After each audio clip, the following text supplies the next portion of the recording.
Free Art. Today we're finally working on the cover of the journal. It is so very close to done. This is going to be the last video before the flip through, so I hope that you enjoy seeing how I extended the cover. So the first thing I did was I got a piece of pretty good cardstock that still had flexibility, and I found the grain of it by giving it a bend. The way it bends easiest is the direction of the grain, and you always want that to be parallel to the covers. So at this point, I began measuring how high I needed to get the page, because here is where I'm going to be extending the width of the book and creating a wider spine. So I just measured the heights and made sure that I cut my cardstock the appropriate size. Once it was all the right size, I then took the text block of the journal and checked it for width and for length that I needed to extend the spine by, and then I scored and marked the spine to create the extension. This took a little bit of faffing about and measuring and sticking and cutting and taping, but I got it done eventually, and I just used a little piece of masking tape to attach the cover extension to the two original covers, just to ensure that everything was as it should be before I glued everything together.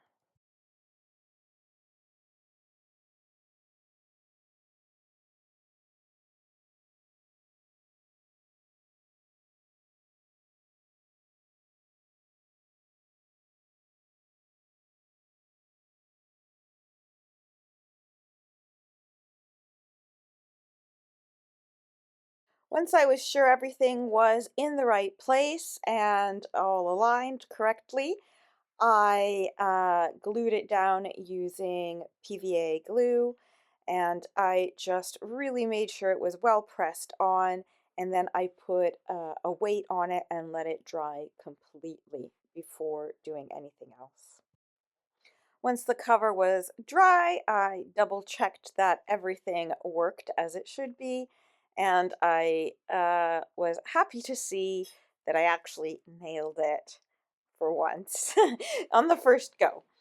The next step was to begin decorating the spine. So I got a piece of cotton that I had eco-dyed with red cabbage and alum, I believe it was, that turned blue. And the blue was amazingly similar to the color of the cover, actually.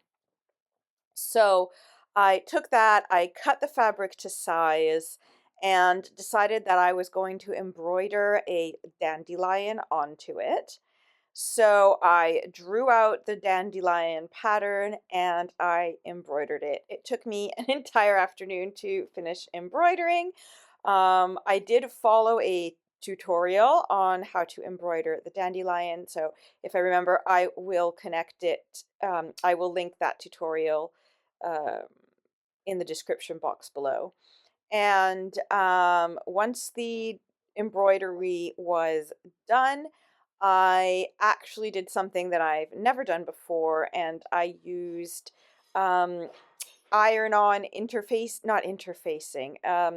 It's like a hot melt adhesive, and it said it was acid-free, which was good because I have noticed that the red cabbage is very pH sensitive. So by doing that, I not only added strength and thickness to my fabric, but I also made sure it didn't change color if the glue got onto it. Once I was happy with it, I went back and tested it to make sure it fit snugly and properly around the spine, which it did. So again, grateful I nailed it. Then I just trimmed off the excess sheet and any excess overlapping fabric. and I put down a very generous amount of PVA glue to ensure that everything would stick really, really well. Um, After I let it dry a little bit, I then flipped the book over and folded over the top and bottom into the inside of the cover.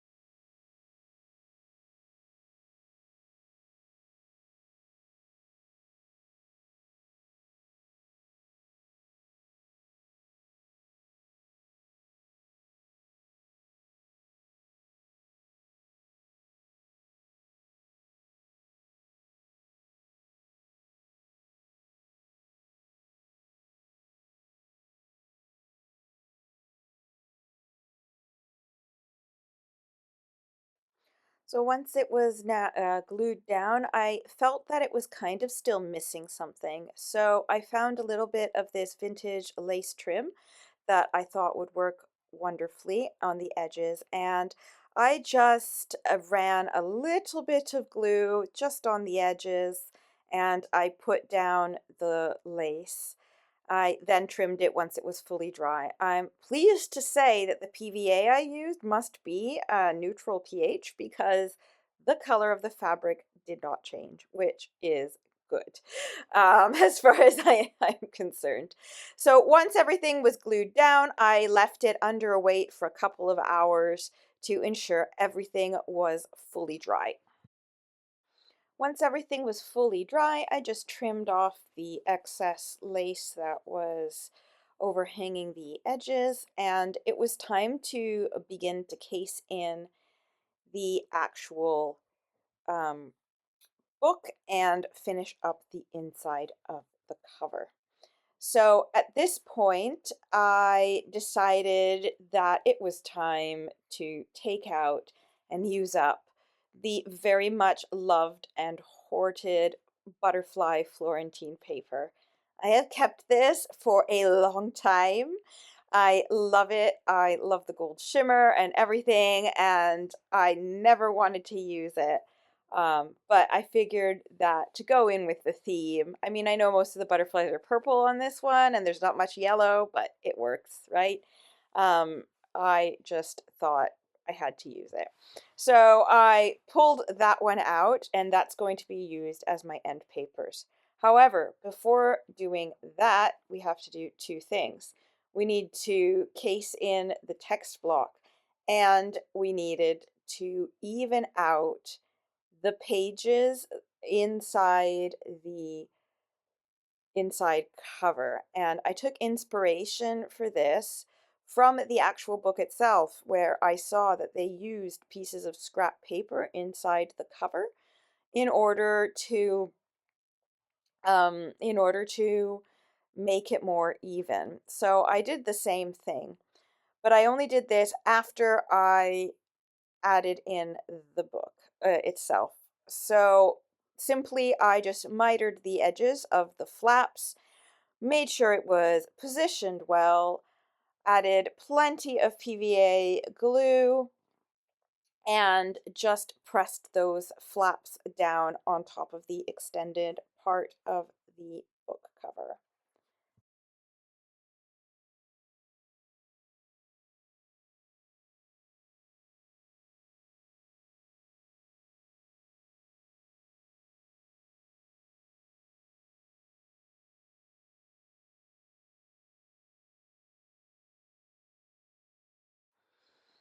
Once I was sure that was all dry, it was time to try and even out the covers. So what I did was, because there was kind of a step in the cover, I took a piece of scrap book paper.